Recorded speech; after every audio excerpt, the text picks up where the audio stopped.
ఈరోజు ఆంధ్ర రాష్ట్రంలో అభివృద్ధి సంక్షేమం అన్నది పూర్తిగా పక్కకు పోయి రెడ్ బుక్ రాజ్యాంగం అమలవుతా ఉన్న నిదర్శనము ఈరోజు నా పక్కనే ఉన్న వెంకటేశ్వరన్న కొడుకు నాగమల్లేశ్వరరావు ఈ గ్రామానికి ఉప సర్పంచ్.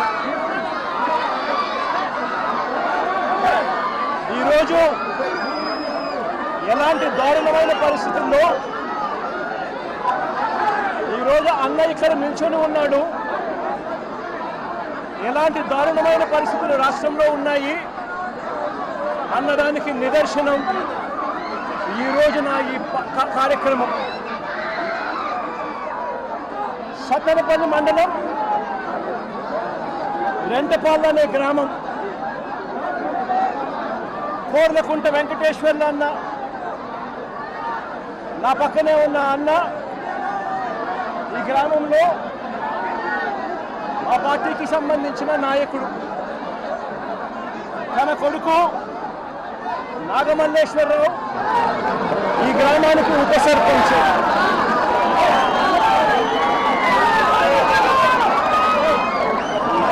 పోలింగ్ మొట్టమొదటి రోజు నుంచి రెడ్ బుక్ రాజ్యాంగం అమలులో తెలుగుదేశం పార్టీ ఏ రకంగా ప్రవర్తించింది అన్న దానికి నిదర్శనం ఈరోజు ఈ గ్రామంలో కనిపిస్తుంది. ఈరోజు ఇదే గ్రామంలో పోలింగ్ సమయంలో పోలింగ్కు ముందు వారికి అనుకూలమైన అధికారులందరినీ కూడా పోస్టర్లు ఇచ్చుకున్నారు. ఇక్కడ ఉన్న పోలింగ్ సమయంలో ఇక్కడ ఉన్న ఐజీ, ఎస్పీలు, సిఐలు అందరూ కూడా తెలుగుదేశం పార్టీని, కూటమిని గెలిపించడం కోసం ఎలాంటి అన్యాయాలు చేస్తున్నారు అన్న సంగతి ఈ ప్రాంతంలో ఉన్న ప్రతి ఒక్కరికి కూడా తెలుసు. ఆ వారం నుంచి పరిస్థితి గమనిస్తే 2024 జూన్ 4వ తారీఖున అంటే కౌంటింగ్ రోజునే అల్లర్లు చేస్తాడు అని చెప్పి తెలుగుదేశం పార్టీ, జనసేన నాయకులు తప్పుడు ఆరోపణలు చేసి వాళ్ళ తప్పుడు ఆరోపణల నేపథ్యంలో పోలీసులు నాగమల్లేశ్వరరావును స్టేషన్లో తీసుకెళ్ళిపోయారు. కౌంటింగ్ రోజునే నాగమల్లేశ్వరరావును స్టేషన్లో ఉంచారు. ఫలితాలు టీడీపీకి అనుకూలంగా వచ్చిన మరుక్షణమే నాగమల్లేశ్వరరావు సెల్లో వేశారు. టీడీపీకి అనుకూలంగా ఫలితాలు రావడం మొదలెట్టాక ఈ గ్రామంలో నాగమల్లేశ్వరరావు ఇంటిపై అంటే వెంకటేశ్వర ఇంటిపై తెలుగుదేశం, జనసేన కార్యకర్తలు రాళ్లు విసిరారు. నాగమల్లేశ్వరరావును స్టేషన్లో ఉంచారు. నాగమల్లేశ్వరరావును ఊరిలోకి వెళ్ళడానికి వీల్లేదు అని, ఊరు విడిచిపెట్టి పోవాలి అని, లేకపోతే రౌడీ షీట్ ఓపెన్ చేస్తామని సాక్షాత్తు సిఐ రాజేషే చెప్పాడు. రౌడీ షీట్ ఓపెన్ చేయడమే కాదు, కాల్చి చంపుతామని కూడా సాక్షాత్తు సిఐ రాజేష్ అనే వ్యక్తి బెదిరించడం కూడా జరిగింది. ఆశ్చర్యం ఏమిటి అంటే జూన్ 4వ తారీఖు కౌంటింగ్ మొదలైతే జూన్ 5వ తారీఖు రాత్రి దాకా నాగమల్లేశ్వరరావు స్టేషన్లోనే ఉంచుకున్నారు. అవమానించారు, బెదిరించారు. ఆయన మీద చేయకూడని నేరాలన్నీ కూడా చేశారు. 5వ తారీఖు రాత్రి తనను విడిచిపెట్టారు. నాగమల్లేశ్వరరావు గుంటూరులో ఉన్న తన సోదరుడి ఇంటికి వెళ్ళాడు. ఈ సిఐ, ఈ పోలీసులు వీళ్ళు బెదిరించిన తీరు, వీళ్ళు అవమానించిన తీరు.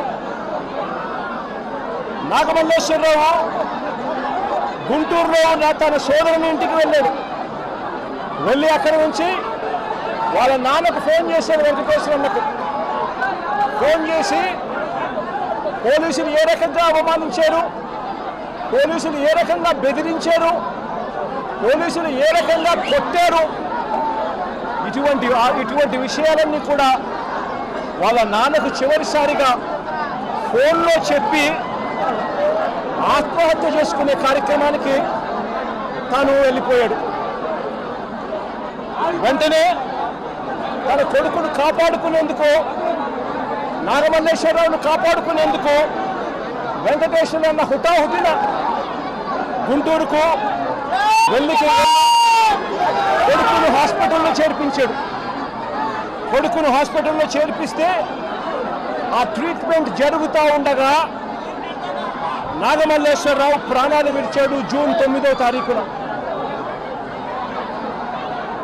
నాగమల్లేశ్వరరావుకు భార్య, 2 కూతుర్లు ఉన్నారు. ఇప్పుడే ఒక కూతురు కూడా, చిన్నబ్బాయి కూతురు. నాగమల్లేశ్వరరావుకు ఒక కూతురు ఉంది. ఆ కూతురు కూడా చిన్న పాప. ఇప్పుడు ఆ భార్యకు, ఆ కూతురుకు ఏం సమాధానం చెప్తారు చంద్రబాబు నాయుడు గారిని అడుగుతా ఉన్నా. మీ పాలనలో దగ్గరుండి కేవలం మీ పార్టీకి అనుకూలంగా లేరు అన్న ఒకే ఒక కారణంతో కుల ప్రస్తావన తీసుకొచ్చి అవమానించి, బెదిరించి, తిట్టి, కొట్టి ఒక మనిషి చావుకు కారణమయ్యారు. 7 ఏడాది అయిపోయింది. ఈ మొత్తం కుటుంబం ఇవాళకి కూడా శోకంలోనే ఉంది. దీనికి బాధ్యులెవరు? వీరి ఇంటిపై రాళ్ళు విసిరి దాడి చేసిన వాళ్ళ మీద ఎంతమందిని అరెస్ట్ చేశారని అడుగుతా ఉన్నా, ఎంతమంది మీద కేసులు పెట్టారని అడుగుతా ఉన్నా, ఎంతమంది మీద శిక్ష విధించారని అడుగుతా ఉన్నా. కనీసం ఇంతగా వేధించి చంపిన ఆ సిఐ మీద ఎలాంటి యాక్షన్ తీసుకున్నారు అని చెప్పి చంద్రబాబు నాయుడు గారిని గట్టిగా నిలదీస్తూ ప్రశ్నిస్తా ఉన్నా.